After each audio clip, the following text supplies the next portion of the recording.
안녕하세요. 책 읽어주는 모모입니다. 오늘 소개해드릴 책은 따라 너는 생각보다 강하단다. 작가 매기 다운스고요. 출판사는 메이븐입니다. 이 책은 잘 나가는 신문사 기자로 일했던 저자가 직장을 그만두고 1년간 혼자 17개국을 여행하면서 쓴 이야기를 다루고 있는데요.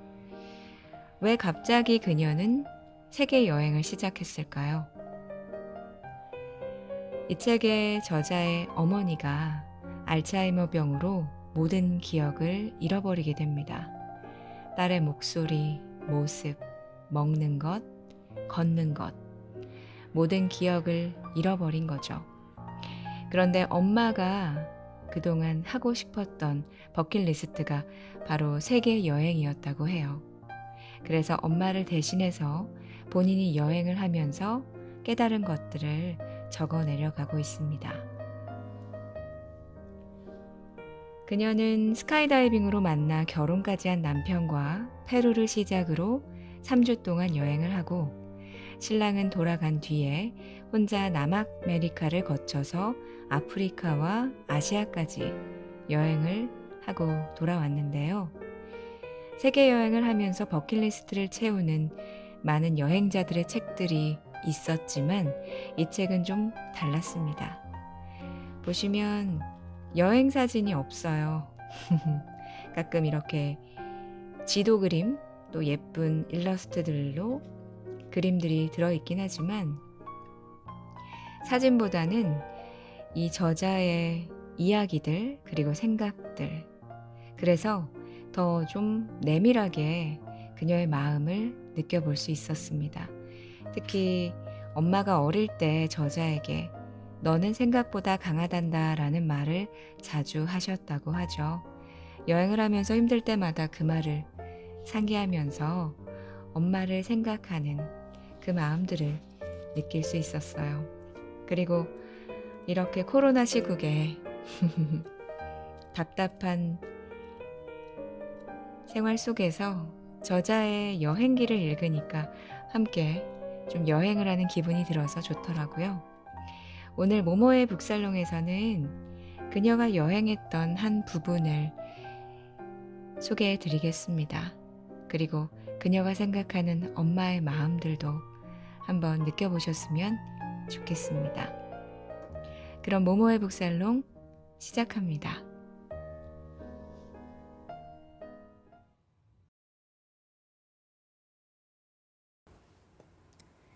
내가 혼자 여행을 떠난 이유. 세계 일주에 대한 아이디어는 엄마의 알츠하이머병이 말기로 접어든 시점에 구체화되었다. 계획을 처음 떠올린 것은 2009년, 신문사에서 근무한 지 10년쯤 됐을 무렵이었다. 그동안 흥미로운 사람들을 많이 만났지만 내 세계는 작고 시시한 무언가로 압축되어 버린 느낌이 들었다. 해외여행은 언감생심, 남부 캘리포니아의 임대료를 간신히 충당할 수 있을 정도의 수입으로 생활을 했다. 내게 배정된 2주간의 휴가로 멀리 떠나기란 쉽지 않았다. 그런데 문득 그런 생각이 들었다. 직장을 관두고 1년 동안 세상을 돌아다니면서 엄마에게는 기회가 주어지지 않았던 그 여정을 내가 마무리하면 어떨까? 엄마는 하고 싶은 것들이 많았다. 하지만 미룰 수밖에 없었다고 한다. 가족들을 뒷바라지하고 새아이를 키워내야 했으니 말이다. 그러다 2001년 하고 싶은 일들을 하나도 이루지 못한 채 알츠하이머병을 진단받았다. 나도 엄마처럼 되면 어떡하지? 내 인생을 비좁은 사무실에 가두어 놓고서 엄마가 했던 실수를 똑같이 반복하고 있는 건 아닐까. 엄마가 바라마지 않던 인생을 살 수 있는 기회를 이대로 놓칠 수는 없었다. 결국 나는 세 차례의 야드 세일, 그리고 몇 편의 비행기 예약, 한 통의 사직서 끝에 지금 여기 리마 공항에 와 있다. 나는 엄마가 하고 싶었지만 결국은 하지 못했던 9가지 일을 떠올렸다. 1년간 여행을 하면서 엄마를 대신해 작성한 버킷리스트를 하나씩 지워나가는 한편 내 개인적인 목표도 몇 가지 달성할 계획이었다. 내 남편인 제이슨은 페루에서 나와 함께 3주를 보낸 다음 캘리포니아로 돌아가기로 했다.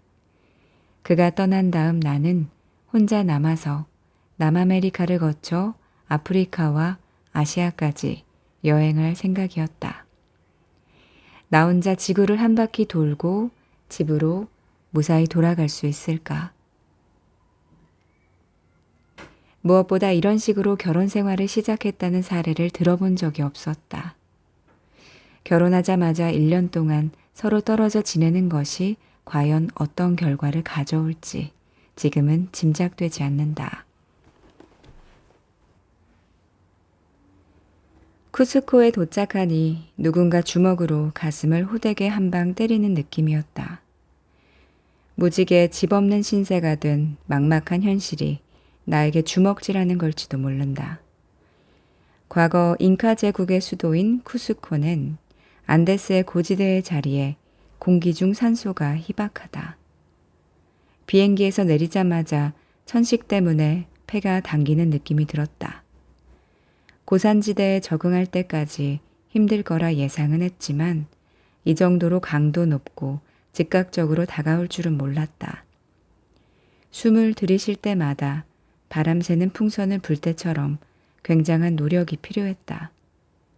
흡입기를 몇 차례 들이마신 후에야 호흡이 수월해져 가까스로 정신을 차릴 수 있었다.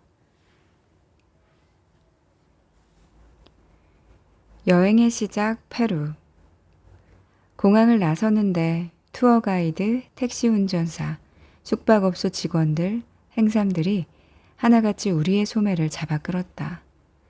얼굴 앞으로 소책자를 들이밀며 특별 할인을 약속하기도 했다. 해외여행을 한 번도 해본 적이 없는 제이슨은 어디로 가야 하는지 묻듯이 내 쪽을 바라보았다. 나도 경험이 없는 건 매한가지였지만 혼자 여행하는 동안 제 앞가림을 할 줄 아는 자신감 있고 유능한 여자로 비치고 싶었다. 나는 말했다. 나만 따라와. 흉악한 강도가 늘고 있대. 공인택시만 이용해야 돼. 가방은 꼭 붙잡고 있고 절대 합승을 허락해선 안 된대.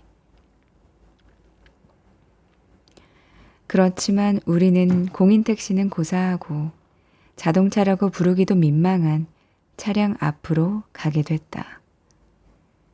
그러자 운전사는 내 어깨에서 배낭을 들어 트렁크에 휙 던져 넣더니 더러운 밧줄을 동여매 단단히 문을 닫았다. 그러고는 나를 택시 안으로 우겨 넣었다. 제이슨도 마찬가지였다. 그런데 잠시 후 낯선 페루 남자가 우리 옆자리에 미끄러지듯 들어와 앉았다.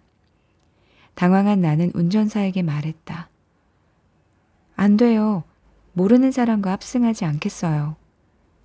하지만 운전사는 공인택시라서 괜찮다는 말을 하고 바로 택시를 출발시켰다. 이미 문은 모두 잠겨 있었다. 목덜미에서 진땀이 나기 시작했다. 잠시 후 낯선 남자가 무릎 위에서 서류 가방을 열자 총이라도 들어있는 게 아닐까 싶어 두려워졌다.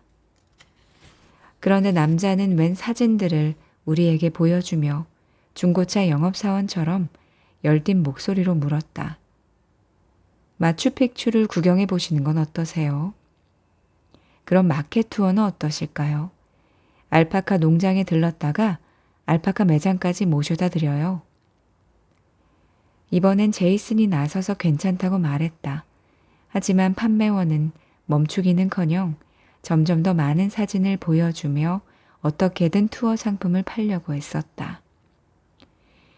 밖을 보니 우리가 묵기로 한 호스텔 엘투코가 보였다. 하지만 운전사는 그 블록을 빙빙 돌며 택시를 세우려 하지 않았다. 그 사이 판매원이 또 묻는다. 신나는 파티 좋아하세요? 아니요. 제발 저희를 좀 보내주세요. 아, 고대사원을 보고 싶으시구나. 얼마쯤 시간이 흘렀을까? 마침내 운전사가 차를 세웠다. 얼른 택시에서 내리는데 판매원이 황급히 우리를 붙잡는다.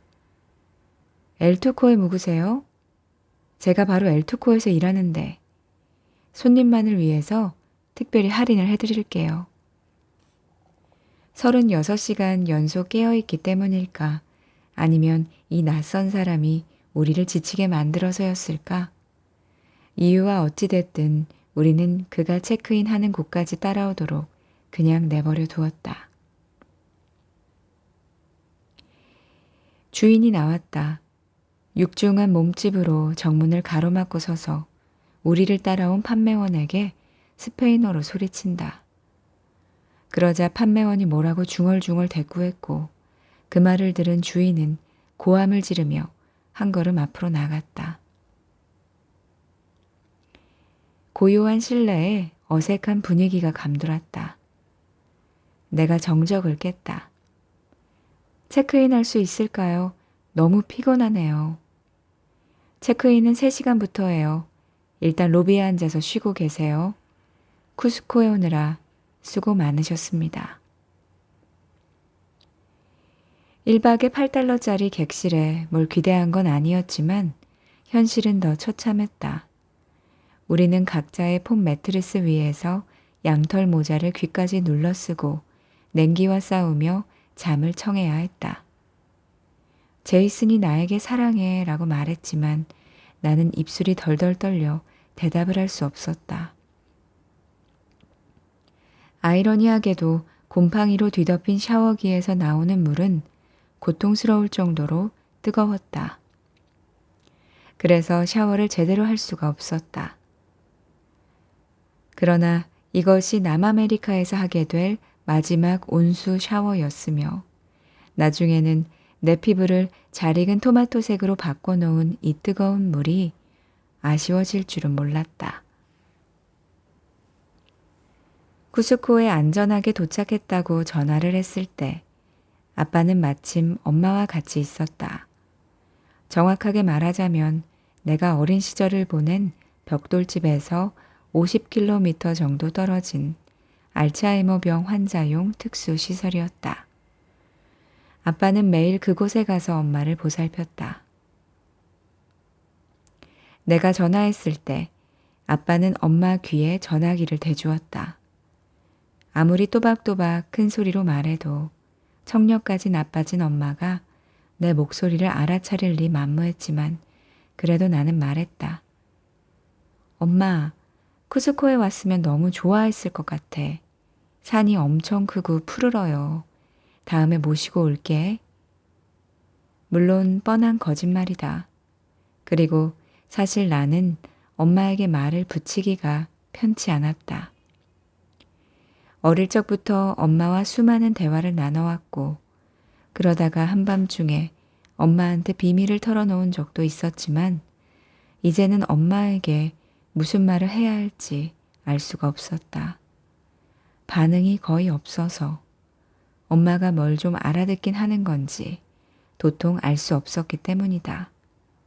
나는 그저 정적을 깨기 위해서 말할 뿐이었다. 가끔 엄마가 노란색 흔들 의자에 앉아서 나를 무릎 위에 앉힌 다음 턱을 내 머리 위에 얹은 채로 의자를 앞뒤로 흔들었던 기억이 떠오르곤 한다. 엄마는 쉬쉬 하며 불안정했던 나를 달랬고 그러면 어느새 마음이 편안해졌던 그때가 생각난다. 나는 여전히 엄마의 목소리와 나를 바짝 당겨 품 안에 안아주었던 따뜻한 손길을 갈망하고 있는지 모른다. 전화기 너머로 엄마가 뭐라고 웅얼거렸지만 도저히 알아들을 수 없었다. 결국 아빠가 보다 못해 엄마에게서 전화를 빼앗았다. 그래, 좋은 시간 보내거라. 조심하고 엄마가 널 많이 자랑스러워하고 사랑스러워하는 거 알지? 사실 모른다. 엄마는 몇 년 전부터 나를 알아보지 못했다. 몇 달 전 마지막으로 엄마를 보러 갔을 때 나는 엄마와 함께 식당에 앉아 있었다. 한때 금발이었던 엄마의 머리는 힘없이 회색으로 늘어져 있었고 얼굴은 시퍼렇게 멍들어 있었다. 지켜보는 간호사가 잠시 자리를 비운 사이 휠체어에서 굴러떨어져 생긴 부상이었다. 의사는 엄마에게 가벼운 뇌졸중이 온 게 아닐까 의심을 했지만 반응이 없다 보니 진단을 내리기가 어려웠다. 나는 푸딩을 한 숟가락 퍼서 엄마 입 앞으로 가져가며 말했다. 엄마, 나 어마어마한 일을 하려고 생각 중이야. 세계 일주를 하려고. 내가 엄마를 위해서 여행을 한다는 거 꼭 알아야 돼요. 다른 건 기억 못해도 그것만은 꼭 기억해줘. 하지만 엄마는 내 몸 너머 어딘가를 가만히 응시할 뿐. 그러더니 마치 먹을 걸 더 달라는 아기처럼 입을 뻐끔거렸다. 푸딩을 떠서 엄마 입에 넣어주자 엄마는 힐끗 나를 올려다보았고 촉촉한 푸른색 눈이 잠깐 반짝거렸다. 가끔은 엄마가 다른 사람보다 나에게 좀 더 반응을 보인다는 생각이 들었지만 그건 내 소망이었을지도 모른다. 전화를 끊자마자 한 구석이 뻥 뚫린 듯 공허해졌다. 짝사랑은 언제나 슬픈 법이다. 딸은 엄마를 그리워하지만 그 엄마가 딸을 더 이상 알아보지 못한다는 그런 이야기라면 더더욱 슬프다. 제이슨이 나에게 다가와 괜찮냐고 묻는다. 그날 밤 페루 쿠스코에 내려앉은 땅거미는 보라색이었다. 우리는 아르마스 광장에 역사적인 건물들이 보이는 식당에 앉아 로모 소이타도를 먹었다. 가늘게 썬 쇠고기를 고추, 토마토, 감자튀김과 함께 가볍게 볶은 다음 밥 위에 얹어서 내는 로모 살타도라는 음식이 있는데 재료 중 쇠고기를 두부로 대체한 것이 바로 로모 소이타도였다. 채식주의자인 나에게 아주 적합한 음식이었고 기분이 좋아졌지만 잠시 또 마음은 불안해졌다. 쿠스코에서 하루하루가 지나간다는 것은 그만큼 잉카 트레일 날짜가 다가온다는 뜻이었다. 인생 첫 스카이다이빙을 하기 전 비행기 문 앞에 서 있던 그때처럼 굉장히 떨렸다. 트레킹을 무사히 마칠 수 있을까 겁이 났고 나에게 그만한 용기가 없는 게 아닐까 두려웠다. 평소 하이킹은 내가 즐겨하는 여가 활동 중 하나였다. 하지만 브런치를 먹기 전 한두 시간 정도 하는 운동이었을 뿐 과거 잉카인들이 이용한 길을 따라 마추픽추로 가는 잉카 트레일. 그것은 3박 4일 동안 험난한 산봉우리들을 넘으며 매일 10여 킬로미터씩 총 42킬로미터를 걸어야 하는 트레킹 코스다. 지옥의 행군이 될 것이다. 게다가 몸도 좋지 않았다. 쿠스코에 도착한 지 사흘이 지났는데 여전히 고산병에 시달리고 있었다. 당신은 비행기에서도 뛰어내린 사람이잖아. 가벼운 산책쯤이야 충분히 감당할 수 있어. 제이슨은 신혼여행에서 가장 기대된다고 말한 게 바로 잉카 트레일이었다. 여기까지 와서 그를 낙담시킬 수는 없었다. 조만간 1년이나 떨어져 지내야 했기에 그의 소원을 들어주고 싶었다. 그래서 트레킹을 시작하게 된 것이다. 트레킹 전날 저녁 제이슨과 나는 마지막 채비를 했다. 제이슨과 나는 물건을 넣었다 빼기를 반복하면서 짐을 싸고 다시 쌌다. 완벽한 균형을 찾아야 했다. 42km를 이동하는 동안 필요한 물건은 모두 챙기되 중간에 짐을 내던지고 싶은 유혹이 들지 않을 만큼 가벼워야 했다. 웬만큼 정리했다 싶어 시계를 보니 벌써 자정이다. 버스는 새벽 5시에 우리를 데리러 올 예정이었다. 나는 딱딱한 침대에 풀썩 쓰러지며 말했다. 난 됐어. 지금 챙겨놓은 그대로 가져갈 거야. 자야겠어. 어릴 때 나는 잔병치레가 많았다. 천식 발작으로 여러 번 입원하기도 했고 수시로 지독한 폐렴과 기관지염에 시달렸다. 그럴 때마다 엄마는 늘 내 곁을 지켜주었다. 자꾸 엄마를 걱정시켜서 미안했지만 엄마가 있어서 얼마나 든든했는지 모른다. 생각해보면 나는 이제껏 마음속으로 여행을 그릴 때 설레는 모험, 이국적인 장소, 여유로운 삶을 상상했었다. 밟고 올라가야 할 계단들에 대해서는 생각지 않았고 태양의 문에 올라 마추픽추를 내려다보는 내 모습만 떠올렸던 것이다. 그래서 나는 슬픔과 의구심이 내 배낭 위로 올라타 따라오리라고는 미처 생각지 못했다. 순간 며칠 동안 나를 톡톡 건드리던 걱정들과 피로감이 한꺼번에 몰려왔고 마침내 나를 넘어뜨렸다. 나는 패배자처럼 침대 위에 쓰러져 조용히 흐느꼈다. 제이슨은 내가 침착함을 되찾고 잠들 때까지 나를 꼭 안아주었다. 겨우 2시간 뒤 기상 알람이 울렸고 제이슨과 나는 개슴츠레한 눈으로 버스에 올랐다. 곧 태양이 안데스 산맥 위로 떠오를 것이고 우리는 거기서 해를 맞이할 것이다. 산이 어서 올라오라고 우리를 부르고 있었다. 실제 해보기 전까지는 아무도 모른다. 잉카 트레일 1일차는 일정 중에서 그나마 가장 쉽다는 코스였다. 가이드인 후아는 그 코스를 농담 삼아 잉카 평지라고 불렀지만 나에게는 쉽지 않았다. 몇 킬로미터 내내 롤러코스터처럼 기복이 많았는데도 산길은 좀처럼 완만해질 기미를 보이지 않았다.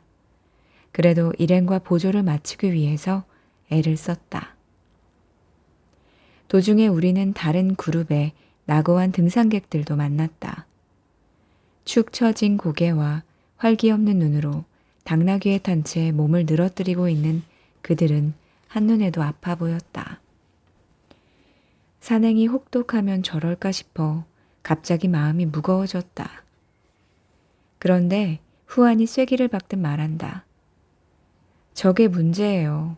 실제 해보기 전까지는 자기가 트레킹을 감당할 수 있는지 알 수가 없거든요. 내가 낙오를 하면 어떻게 될까? 어떻게든 끝까지 가보고 싶었다. 한 걸음 한 걸음이 갑자기 놀랍도록 현실적으로 다가왔다. 하지만 얼마 못 가 체력이 떨어지기 시작했는데 고맙게도 저 앞에서 전통 의상을 입은 페루 여성들이 캔맥주와 병에 든 에너지 음료를 팔고 있었다. 남편이 얼른 뛰어가 게토레이 작은 병을 사왔고 나는 가쁜 숨을 몰아쉬며 게토레이를 들이켰다. 정말 말도 안 되게 맛있었다. 덕분인지 우리는 첫째 날 묵을 야영 장소에 무사히 도착했다. 캠프장은 안데스 산맥 깊숙이 풀이 우거진 계단식 비탈 위에 숨어있는 작은 마을, 와이아밤바 근처에 있었다. 돌 구조물과 겹겹의 산 때문에 작은 마추픽추처럼 보였다. 우리는 조명으로 작은 랜턴들을 매달아 놓은 커다란 식탁용 텐트에서 저녁 식사를 했다. 나는 핫초코를 담은 금속재 컵을 감싸 손을 녹였다. 다들 4성급 호텔에 묵어보셨죠? 오늘 묵을 곳은 천성급 호텔입니다. 오신 것을 환영합니다. 밤이 깊어지자 하늘에 첩첩이 쌓인 별들이 길게 꼬리를 그리며 떨어져서 우리 텐트 꼭대기에 닿을 듯 했다. 어떤 호텔보다 더 장관이었고 힐튼 호텔보다도 눈이 부셨다. 두툼한 빨간색 침낭은 사치스러워 보일 정도였다.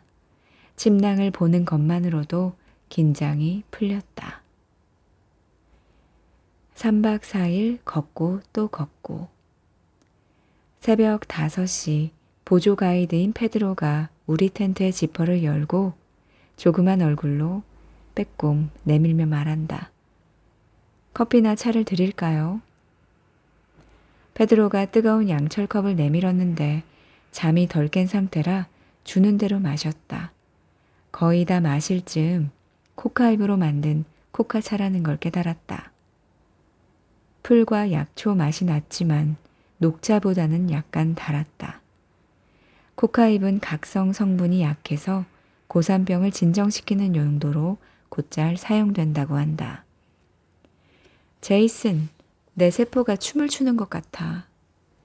눈이 절로 뜨였고 새로운 활력이 생겼다. 오늘은 죽은 여인의 고개를 넘어야 하는데 사람들 말로는 잉카 트레일 중 가장 힘든 코스라고 했다. 해발 4,200m 가까운 높이에서 평지보다 최소 30% 부족하게 산소를 들이마시다 보니 한 걸음 한 걸음 올라가는 것 자체가 극도로 고통스러웠다. 이건 진짜 멍청한 짓이야. 마추픽추까지 올라가는 버스가 있다는데. 하지만 산길에서만 볼 수 있는 게 있잖아. 게다가 우리는 잉카인들과 똑같은 방식으로 마추픽추를 만나고 싶었던 거고. 그 마음 기억하지? 나는 투덜거리기는 했지만 제이슨의 말이 옳았다. 등산로의 경관은 기가 막히게 멋있었다. 골짜기 아래에서 촉촉한 숲을 지나 지금껏 본 적 없는 우거진 녹색 산으로 이어지는 오늘의 코스는 더욱 그러했다. 하지만 산둥성이가 반드시 누운 여인을 닮아서 죽은 여인의 고개라고 이름을 붙였다는 그 고개는 가도 가도 보이지 않았다. 제이슨은 내 배낭을 들어주며 당신은 슈퍼스타야. 세계 최고의 하이커야. 격려의 말을 쏟아냈지만 그의 말이 거의 들리지 않았다. 귀에서는 맥박이 고동쳤고 사냥개처럼 숨을 헐떡이기 바빴다. 과연 내가 해낼 수 있을까? 문득 페루를 신혼여행지로 정한 밤이 기억났다. 제이슨과 나는 여름에 신혼여행을 가고 싶었기 때문에 각자 6, 7, 8에 해당되는 책장을 넘기면서 제일 가고 싶은 곳 5군데를 추렸다. 그런데 놀랍게도 둘 다 똑같이 적은 곳이 바로 마추픽추였다. 게다가 마추픽추는 엄마의 버킷리스트에 올라가 있었다. 엄마는 마추픽추라는 이름을 정확하게 말한 적이 없었다. 무슈픽추? 마슈픽추? 어디 말하는지 알지? 엄마는 항상 웃으며 말했다. 그렇다. 나는 지금 사랑하는 남자와 함께 마추픽추를 향해 걸어가는 중이다. 그러므로 절대 여기서 포기할 수는 없었다. 나를 짓누르는 고도와 싸우면서 힘겹게 오르막을 오르다 보니 온몸의 관절이 아팠다. 몇 분 동안 내 발을 쳐다보며 걷다가 하늘을 노려보다가 내 앞에 가는 남편의 종아리를 집중했다가 다시 땅을 바라보며 한 걸음 한 걸음 앞으로 나아갔다. 하나, 둘, 셋, 넷. 숫자를 세며 걸어갔다. 250까지 세면 처음부터 다시 시작했다. 왜 숫자에 집중했는지 모르지만 확실히 도움은 됐다. 어느 순간 발들이 저절로 움직였다. 다음 날 3일차에는 16km에 넘는 긴 코스가 예정되어 있었지만 어느 때보다 의욕이 넘쳤다. 저녁 때 야영지에서 샤워를 할 수 있다는 얘기를 들었기 때문이다. 이번 트레킹에서 처음으로 씻을 기회였다. 우리는 잉카인들이 닦아놓은 길을 힘차게 걸어가기 시작했다. 당시 돌들이 그대로 자리를 지키고 있었다. 도중에 돌로 만들어진 원형의 성곽 유적지인 룽쿠라카이에서 아침을 먹었다. 룽쿠라카이는 토착민들의 언어인 케추아어로 달걀집이라는 뜻인데 규모는 크지 않지만 이중으로 축조된 반달형의 성곽 건물로 절벽 위에 자리 잡고 있었다. 그곳에서 내려다보는 전망은 정말 환상적이었다. 아침을 먹고 난 후 우리는 깎아지르는 절벽을 피해 가파른 길을 따라 걸었다. 걷다 보니 사야크 마르카 유적지가 나타났다.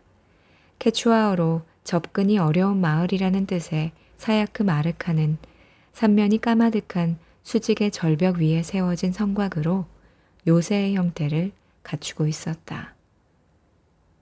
가이드인 후안의 말에 따르면 이 건물들은 여전히 비밀에 쌓여 있단다. 정확히 왜 지어졌는지 어떻게 활용됐는지 아는 사람이 아무도 없기 때문이다.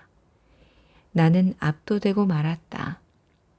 건물 안에 이야기들이 화석처럼 묻혀 있는데 아무도 들추어낼 수 없다니 어떻게 명백히 실제하는 동시에 미지의 상태일 수 있을까? 이것은 엄마의 서사와 닮았다. 엄마는 아직 살아있지만 엄마의 이야기는 영원히 사라져버렸다.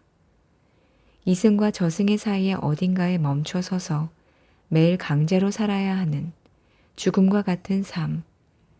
엄마는 이제 나에게 사야크 마르카 즉 접근이 어려운 마을이 되고 말았다.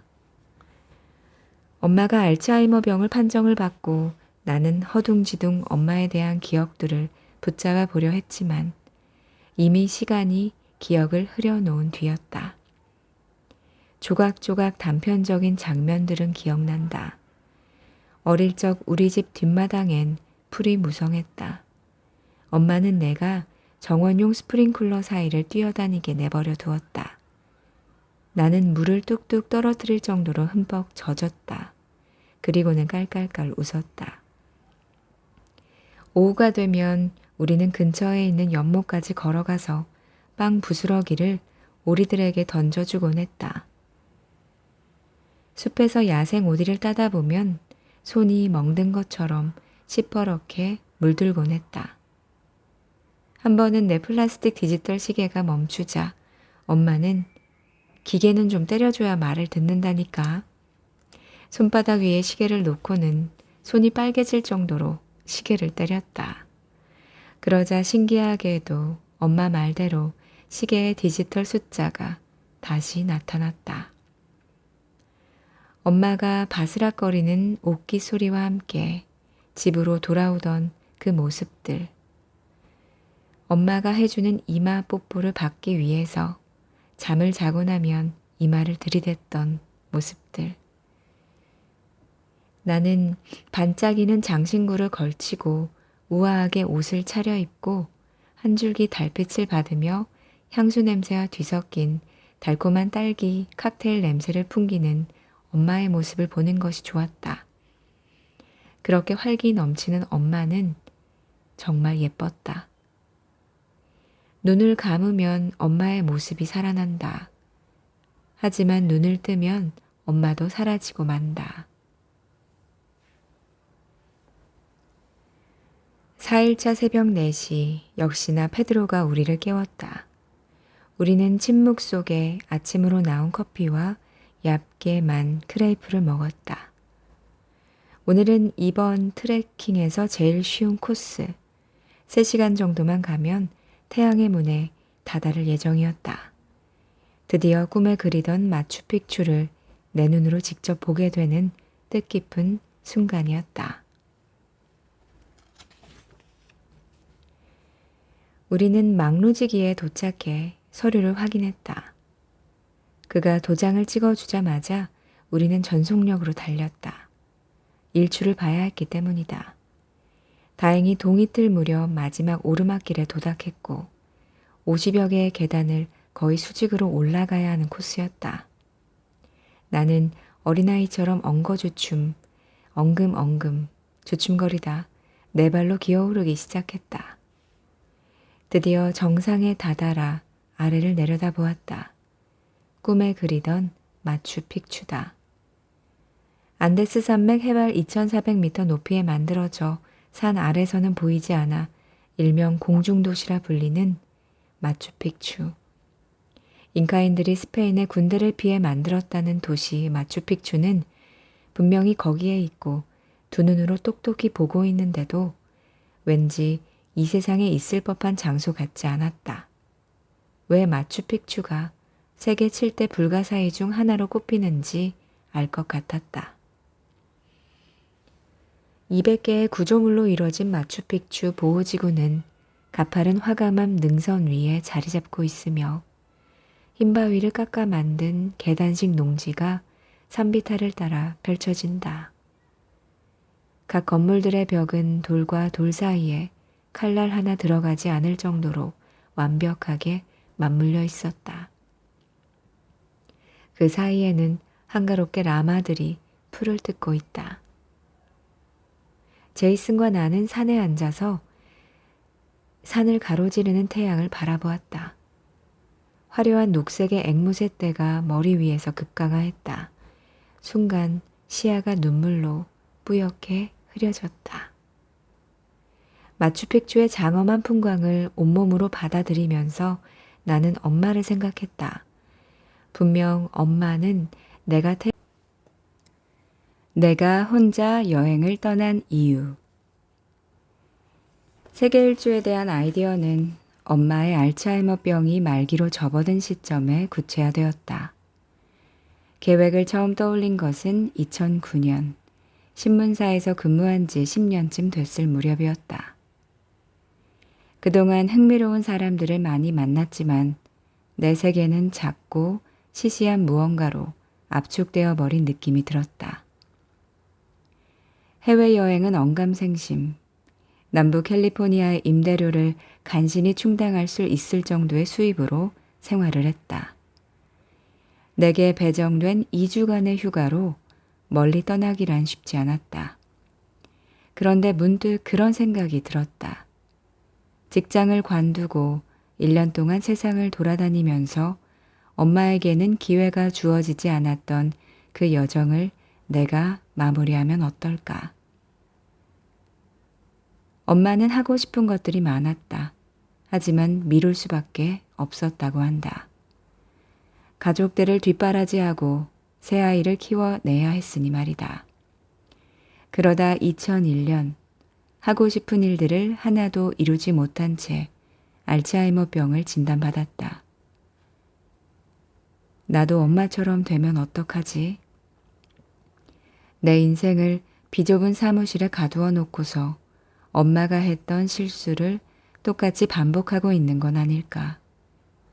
엄마가 바라마지 않던 인생을 살 수 있는 기회를 이대로 놓칠 수는 없었다. 결국 나는 세 차례의 야드 세일, 그리고 몇 편의 비행기 예약, 한 통의 사직서 끝에 지금 여기 리마 공항에 와 있다. 나는 엄마가 하고 싶었지만 결국은 하지 못했던 9가지 일을 떠올렸다. 1년간 모모의 북살롱 오늘 따라 너는 생각보다 강하단다. 남편과 처음 시작한 신혼여행 페루에서 잉카 제국의 마추픽추 여행기를 들려드렸습니다. 마추픽추 여행을 끝내고 저자는 남편과 헤어지고 1년간 세계 여행을 시작합니다.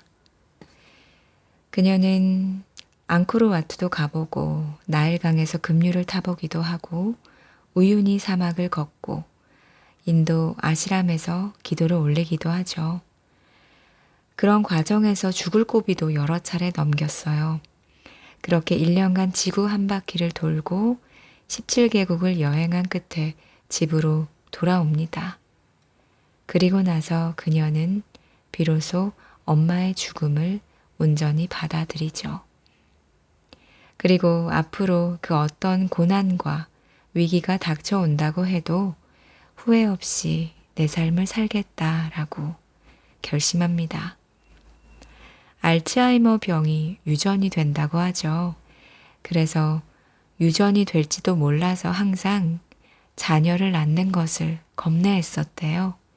그렇지만 두려움을 극복하고 아이를 낳게 됩니다. 그녀는 이런 말을 남겼어요. 한때 세상은 내게 허락되지 않은 것이라고 생각하던 시절이 있었다. 미국 오하이오에서 태어난 것이 내 운명이고 아무리 간절히 떠나고 싶어도 결국 떠나지 못할 것이라 생각했는데 하지만 여행을 하고 이제는 안다. 그 모든 것이 세상이 내게 허락하지 않은 게 아니라 지레 겁먹고 내가 만든 틀에 스스로 갇혀 있었다는 것을. 틀을 깨고 앞으로 나아가는 데 있어 두려워할 것은 오직 나 자신뿐이라고. 모모의 북살롱 오늘 준비한 시간은 여기까지입니다. 어느 곳에 있든 언제나 책과 당신을 응원하겠습니다. 좋은 하루 되세요. 고맙습니다.